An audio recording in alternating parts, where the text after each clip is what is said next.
Welcome back to, this is part 4 of the question man. Before we left we were asked by Nano Elite how many zombies does it take to screw in a light bulb. The answer is 10. The reason why it's 10 is because,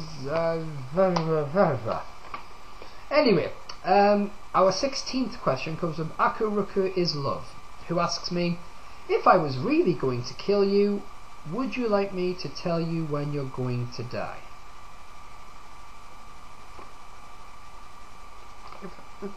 Sorry, just to confirm, you can read that, right?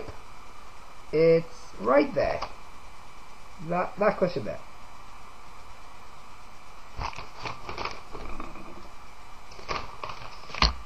Well, Akuruku is Love. First of all, I'm armed. And very dangerous. Do not screw with me. Okay, it's a shitty little penknife, but damn it, I'm armed. Well, if I'm going to answer honestly, I don't pretty much care. Number one, you're not even in the same place as me. Secondly, you can kill me with the fucking military helping you, love. And thirdly, you know what? Yeah, okay, you tell me. Tell me when you're planning on killing me, because honestly, hey, if I can't kick your ass, my military trained girlfriend will. Yes, that's right. My girlfriend was trained by the United States military, which means that if me and her ever have an argument, I know who's going to win. And it ain't me. But, Stephen, you're not hiding behind your girlfriend. Yes, I am. Why? Because I can.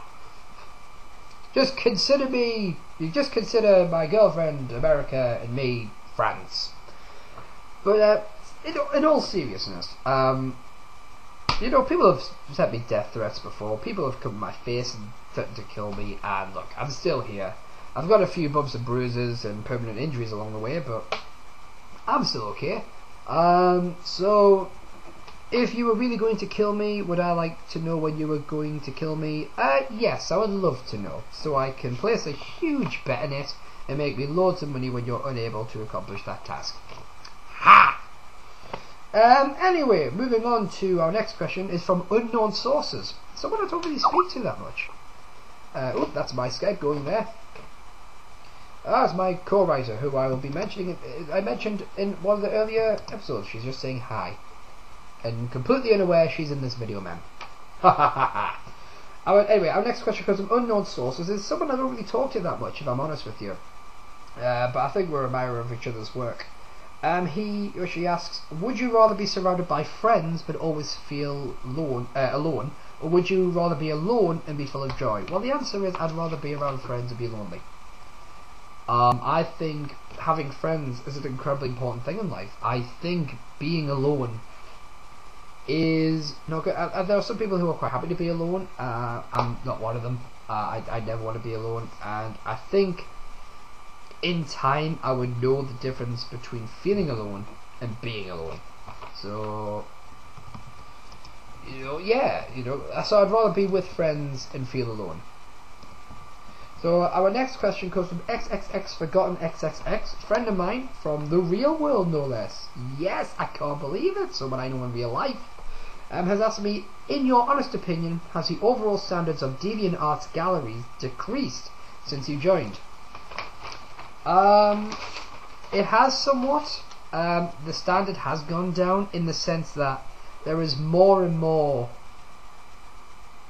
porn-esque nude art going out there rather than anything else. I mean, there was a huge... I'm missing the anime craze that used to have. There was a time when anime was all the rage, but now it's, glamour models and, There is a difference between creative nude art and porn. There is a massive, massive difference. Some lass taking her clothes off in front of a funky background is not art. It is porn which hurts the eyes, Creative nude to me is creative nude art to me is when the nudity serves a purpose within the artwork. It's a real part of the story of the art. It contributes in some way. And it makes sense. So I think it has, but at the same time, Actually, we've got another question from her. XXS Forgotten XX also asks, in your honest opinion, has the community on DeviantArt improved for critiquing and bettering artists? Well, the first thing, I think we are getting a lot of new artists in, and I think there really are a huge contribution to DA, but I think the problem is we're getting a lot of art thieves as well. There's a huge amount of art. I think the rate of art thieves coming into DA is higher than ever, but that's a personal opinion based on perception rather than any facts and figures I've got in front of me. But as for critiquing, I think a lot of people, when critiquing really first started as a separate piece, a Premiere account only feature, the people who tend to critique on that are people who actually wish to critique. In terms of people who choose to critique by comments, they usually fall into two kind of sections. One, they tend to be the super fan girl, fan guy that cannot be convinced that a piece of work is crap no matter what happens. You got the other who all they do is rat on everything, say, oh, this is shit, that's bad, and all they really want to do is sound smart when they're just arrogant pricks. I'm a guy that tries not to critique unless I have something useful to say, or I feel that what I feel about a particular work is genuine enough and, you know, respectful enough to share with the artist or writer in question. I don't think there is a lot of useful critiquing going on anymore. I don't think there's I think in terms of bettering artists, we're not really getting any further forward. I just honestly don't think so. Anyway, probably the last question for this section. Nano Elite 666 asks, pirates, ninjas, Vikings, or cowboys, and why? Well, who have we got to represent them? For pirates, who do we got to represent them? Johnny Depp, duh. For ninjas, we have the Teenage Mutant Ninja Turtles. For Vikings, we have Thor. And for cowboys, we have John Wayne. And sorry, but Jack Sparrow pawns. He can get out of any situation. It's Jack fucking Sparrow. Alright? Captain Jack Sparrow. Do I have one more time for a question? Yes, you do. Okay. Last question on this particular part, and then we'll cut to the next part, the final part. Fear writer Chelsea Clapper. Hello, my co-writing friend. She asks, do you enjoy being a writing partner of a 20-year-old American girl? What are you trying to imply?